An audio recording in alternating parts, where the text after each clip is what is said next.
আসসালামু আলাইকুম ওরহমতুল্লাহি ওবারকাতু। আজকে নতুন ধানের গন্ধে মনে শান্তি লাগতেছে। আমাদের ধানের যে চাহিদা সেটা মূলত এই ধানটা থেকেই পূরণ হয়। আর এই সময়টাতে যদি আমরা ঠিকঠাক মতো ধান আনতে পারি তাহলে আলহামদুলিল্লাহ আমাদের গরু ছাগলের খড় এবং হাঁস মুরগির ধানের চাহিদা প্রায় সবটাই এখান থেকে পূর্ণ হয়ে যায়।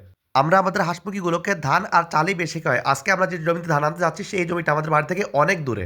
এমনকি আপনারা আমাদের যে জমিগুলোতে দেখছেন আগে ধান আনার ভিডিওগুলো সেই জমিগুলো থেকে এই জমিগুলো আরো প্রায় 1 কিলোমিটার দূরে, অর্থাৎ এই জমিগুলো আমাদের বিলের একেবারে ঠিক মাঝখানে অবস্থিত। বর্ষা সিজনে এই জমিগুলো পানিতে তলিয়ে যায়। নিচু জমি হওয়ার কারণে মাত্র 2 বার ফসল হয়। আমরা স্থানীয় ভাষায় এই জমিগুলোকে 2 ফসলি জমি বলি। আজকে যে আমরা ধান আনতে যাচ্ছি এই ধানগুলোকে বলা হয় আমাদের এখানে গুটি স্বর্ণা। ধানগুলো একটু মোটা টাইপের হয় কিন্তু চালগুলো সাদা টাইপের। জমিগুলো বেশ দূরে হয়। আমরা সকাল সকাল ঘোড়ার গাড়িতে করে ধান আনার জন্য চলে গেলাম। মোট আমরা 4টা ঘোড়ার গাড়িতে করে আজকে ধান আনবো ইনশাআল্লাহ। তো আলহামদুলিল্লাহ মোটামুটি ধান ভালোই হয়েছে। আমরা এই ধানটাকেই সিদ্ধ শুকনো করে এখান থেকে চাল বানাবো ইনশাআল্লাহ।